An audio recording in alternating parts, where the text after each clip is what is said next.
আসসালামু আলাইকুম বন্ধুগণ। আমরা যারা বাইরে যাই বা বাইরে থাকি, একটা জিনিস কি, রুম শেয়ার করলে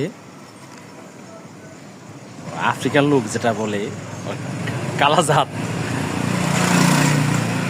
আমিও কালা, কিন্তু ওরা যদি রুমে থাকে জিনিসপত্র নিয়ে খুব ভয় থাকতে হয় যে আল্লাহ কি হয়, টয়লেটে গেলে মানিব্যাগটা নিয়ে তাও লাগে। রুমে যদি থাকি বিছনার তো তলে নিচে রাখতে চাইলেও মানিব্যাগটা ভয় করে, কারণ কোন সময় নিয়ে যায় জীবন শেষ, বিশেষ করে পাসপোর্ট আর মানিব্যাগটা। এখন এমনিকার লোক থাকে একটা আমার কাছে, আমার সঙ্গে বুড়া অনেক ভালো, অনেস্ট, আমার আম খাওয়াই ভালো। ওরা তো আর চুরি টুরি করে না, ও তো আর কোনো নাই, আপনার এলে অভাব জিনিসটা নাই। সেজন্য রুম থেকে বাইরের সময় বাইরেতে গেলে মালামাল গুরুত্বপূর্ণ জিনিস সঙ্গে রাখতে হয়, এই বিশেষ করে মানিব্যাগটা আর পাসপোর্টটা। কি যে একটা ভয় বা আতঙ্ক কাজ করে।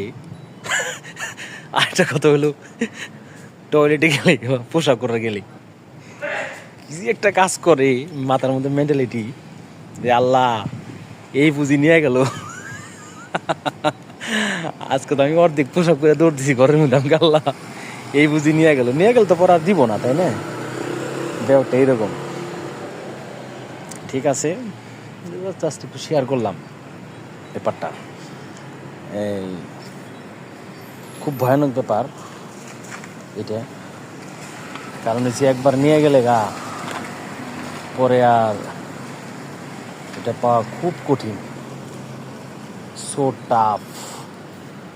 সেজন্য সাবধানে থাকতে হবে সবাইকে, কেয়ারফুল। কথাটা শেয়ার করলাম আর কি। এমনিকার লোক ভয় নাই, বাট ওই কালাজাত যেটা ভাই মারাত্মক ডেঞ্জারাস ভাই।